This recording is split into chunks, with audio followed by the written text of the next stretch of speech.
Assalamu alaikum dostlar.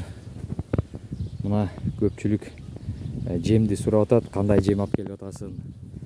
Азыр гречка башталды. Будай бүтүп, гречканын мына отходтору деп коет. Ушундайдан 7 машина түшүрдүм. Баасы 1000 сомдон. Анан гречканын да экинчи отходу бар. Бул андан күчтүүрөөк. Мына колоты эме деп коет. Мына актар. Ошол гречканын сынгандары ак болуп турган, арасында калган чөптөрдүн арасында өсүп калган уруктар, анан кургап кеткен гречканын уруктары. Бул кумдай куп-курук, мына ушундайдан түшүрдүм. Азыр овес башталат.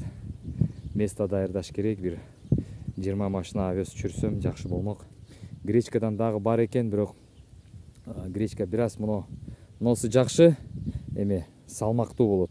А мынасы бир аз чайга окшош да, чай. Мындай кылса объем азаят, ошого. Буну объему мага көптүк кылып атат, жерди көп ээлеп атат. Акырында ушул жемди эме кылам буюрса. Өтө жакшы, дамдуу мал үчүн. Мал азыр сонун жейт буну. Андан алдын буудайдыкын түшүргөнбүз 5 машина. Буюрса дагы бир 20 машина овес түшүрсөк гречка менен.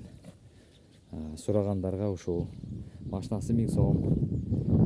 Андан түшүрүп берет машинасына. Ошол мындай сурагандарга ушундай жемдер бар. Буну көбүнчө торпоктор жакшы жейт.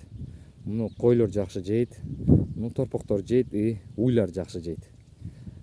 А так уйлар баарыны жакшы жейт, уйлар. А койлор тандап жейт. Койлор буудайдыкын жакшы жейт, овестыкыны и гречканы мына биринчи сорт отходтордучу. А мына уже последний сорт отход.